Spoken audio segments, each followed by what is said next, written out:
Petu sa ole fitu su fa ti la mo sa rai mila. Ma ua ti nga Alema le Itiiti ona o anga sala lona no. Sa ia Fautuaina ma le alofa Ona Atalii ia o la mea tonu. E tu sa ma mea tonu na tutupolo tausia mamona o stasi mon mauia Iesu Keriso.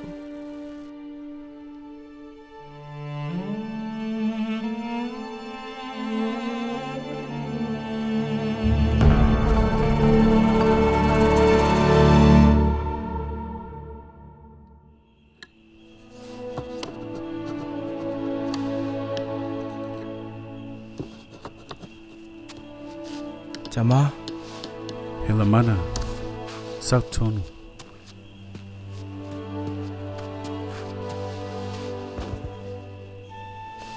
O fatasi mea uso ma oi. iyo, Lelei, Muamua te fiatano tuna oi, no foi lalo.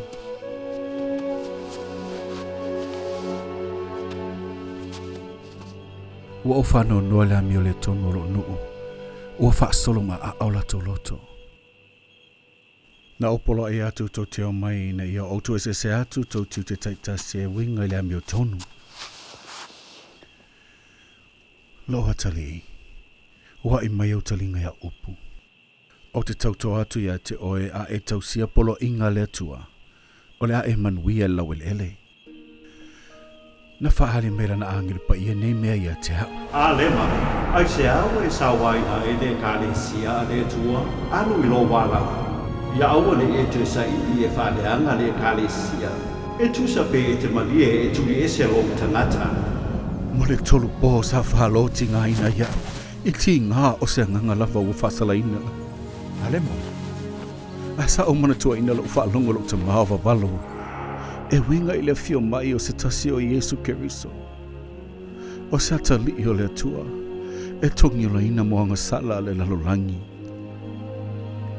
Ina o tahawhia o i lo loto le nei manatu. Sa au tangi ifo lo loto. Iesu e. Le alo le Atua alofa mai a te au. Ina ua mawhau le nei mea. Sa u le toi mantua ina o tihinga. He ma eure le oli oli. Ma le malamalama o fofongia tele na ova aia. Sa whatumulia lo wanganga le oli oli matua tele pe o lo tinga. Mai le nā taimi e o mai te minei o unga lue le taufia. Ina ia mawhaina o au mai o nganga le salamo. Ina ia mawhai foi o na fanauina i la toi la le Atua. Ma whatumuina le nganga pa ia. Ma o tuina mai e lele ia te au le ori oli a sili ona tele i le fua o unga luenga. Ona ore a fionga lea na ia tu ina mai a te au. E toa tele o fanauina i la le Atua o lea walato i loa ia winga i nei mea sa au tautala iai. E pei ona o i loa. O le nei. O te pola i hatu e toe. Ie ave talwhapa mau ia na tuina mai a te au.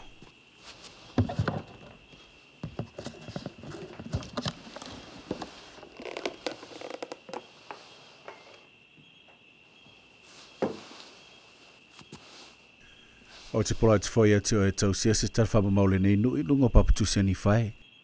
Ona o se whamui mga poto o tausia hai.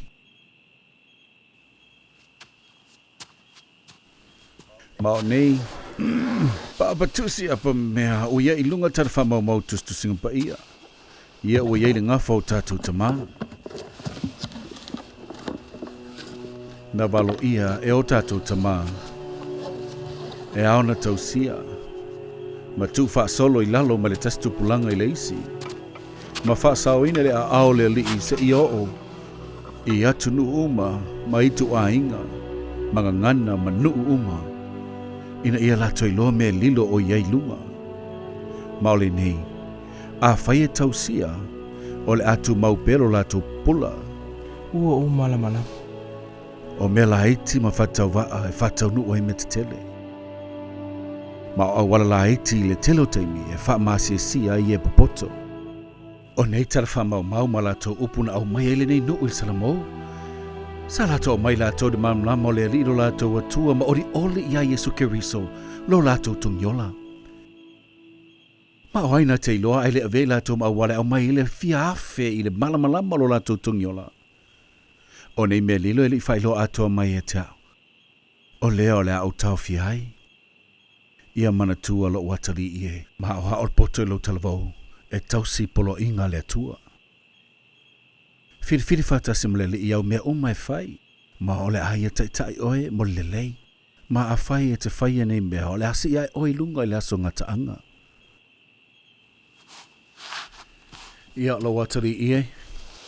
E iai se mea o te whiawhai atu e winga me o tātou ta mao le lia hona po le whasinoana. Sasau ni e whaali mai ai o tātou ta male ala e te tauna la tō malanga i le vau. Masanga lue mo i lātou e tō samlo lātou whatua tue le Atua.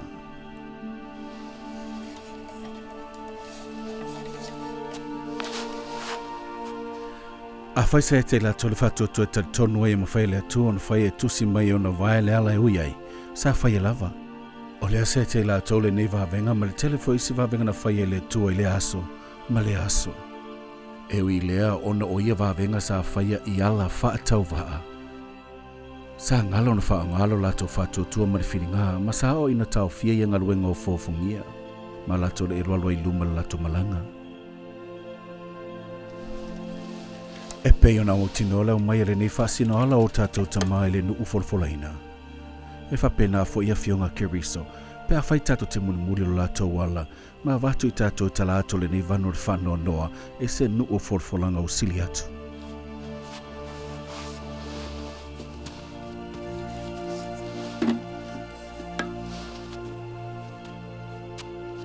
Wa ai ia e tausia ne mea pa ia. Wa ai atu i le Atua ma e olai. Alu atu le nei nuu ma tau atu le fionga, ma ia e faamauga. O le a au whai ata ma.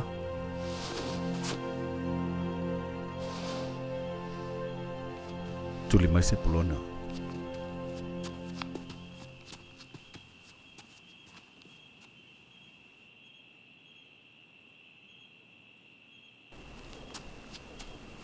Tama. Sepulona.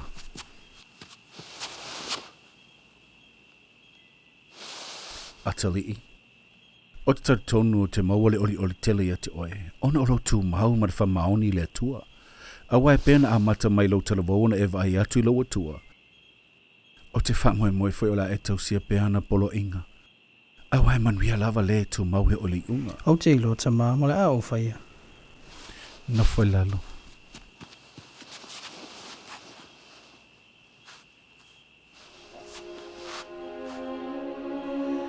O te loa sa iei noa tanga.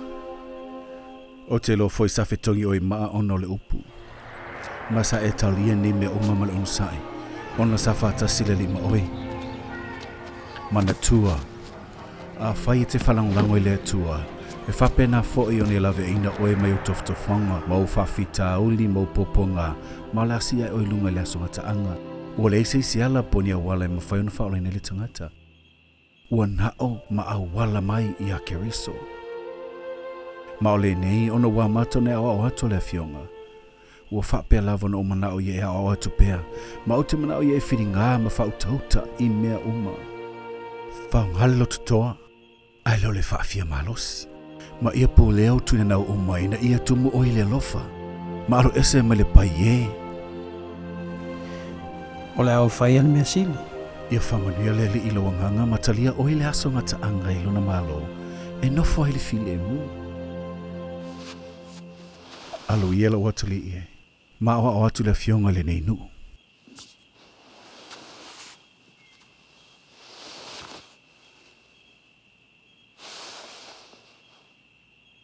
Whaman moles tuli mai loso.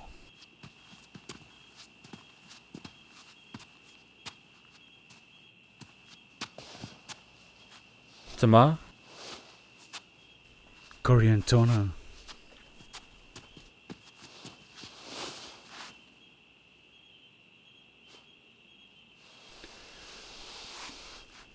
Eini mea se tele o te whiwhātua te oina ilo mena o whātua ilo uso. Ona sa ele wai tele mai a upo e pēno sa whai ilo uso i te tonu o tangata sa sorama. Sa elu atu ili mita vale ilo maa losi ma lo poto. Tama! Ma wale na o pauli alo atuli ie. Sa e whaise me sa silon mawhai e teo. Ona sa e tūla ngaluenga ma eru atu laueleele o Sairona I le whawhine taritane o Isabela. Sa tātou nā tie pe o le tana o tātou maka. Sa ia whātua sina e se loto to tele. Peta I sa leo se alofanga te tau lea mo Ona Atalii. E te leilo eo nei mea e inusia I le silofanga lele. Iwa e wasili na inusia I loang sala uma vangana I le whamsaaina o le toto le sala. Po le whawhitia o le ngangpa ia. O te mo I le atua mau peana e le sala le sol tulafono tele. O te le fia taua pe au sole tulafono e langa I lunga lo nganga pe ana le molo lelei. A ele mawhai ona e nā tia o sole tulafono mai le atua mga nāua e salamo o le atutua se mole mau whaasanga ia te oe I le aso ngā taanga. Lo Atalii e.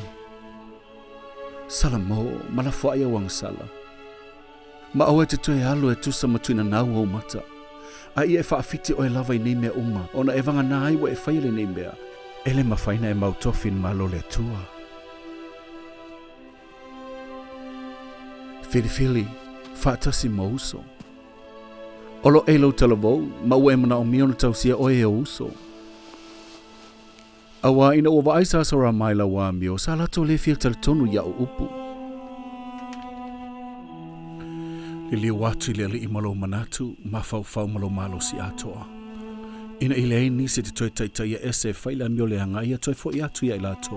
Ma tau tino ato a leo ma le nase se na e faia. Wow, sala mo lava.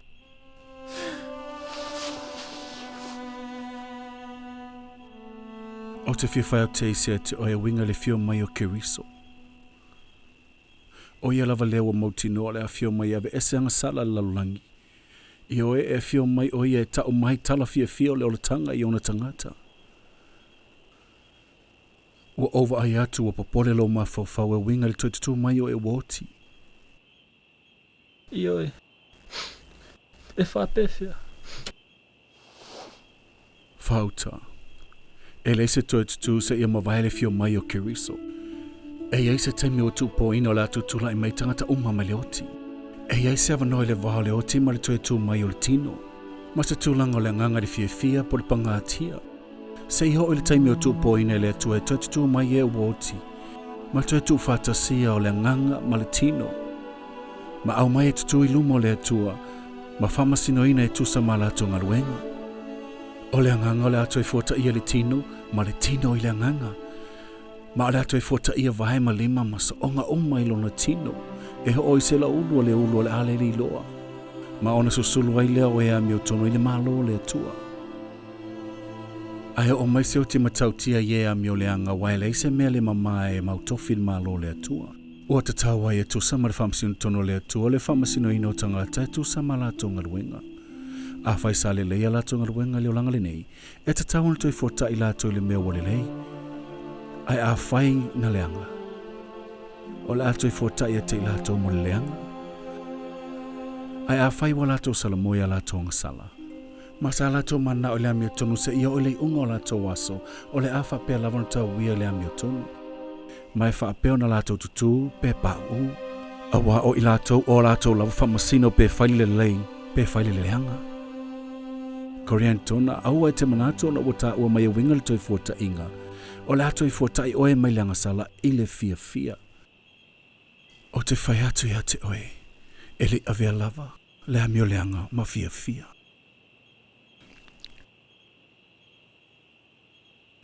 O lea lo Atalii e. Va ai e alofa mutimuti vale yo uso. A whai te whai nei mea umona e maua leo le alofa mutimuti vale. O le ato e fota I me te oe se whamasino ngā mio tonu. Ai e rese le whamasino tonu. Le tū maua tātanga sale se tū langa pangatia.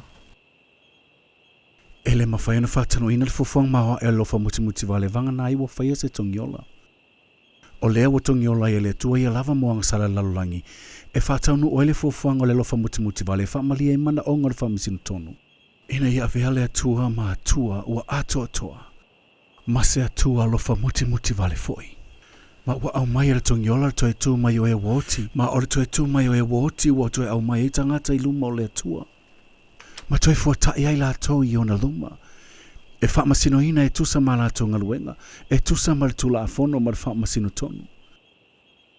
e whaonga le whaamasino tonu ona mana ngā uma. Ma e maua fo i ele alofa muti wale mea o mai a ia. Ma o lea, e lea se tasi a wana oe usala Muamoni e whaolaina. E te mana tu ea e mawhaile alofa muti wale ona whaoa le whaamasino tonu.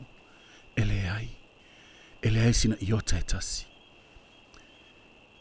Ma ole nei lo watari ia o te mana o ia tu nei mea ia leto e faalagolago ia te oe.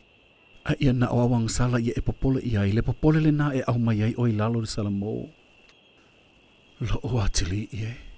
O te mana o ia e leto e whaafitia le whaamasino tonu o le Atua. Au ai te tau mawhai e taua mea tonuina oe lava e se mta utu Itiiti o awang sala i lo whaafitia o le whaamasino tonu o le Atua. A ia e tu le whaamasino tonu o le Atua ma lona alofa. Ma lona talitinga. E tō sina ato ai lo loto. E ave fuai oi lalo i le fuefu i le loto maulalo. Lo watari ie. Ua balawina oe le tua e tala i atu le fionga i le nei nuu. O le nei. Alu ia oe. Ta atu le fionga ma le faamaoni ma le mamalu. Ina e mawhaiona e au mai wanganga le salamo. Ina ia maua le alofa muti vale le aia ia i lato. Ia alofa le Atua ia oe. E tusai ma upu.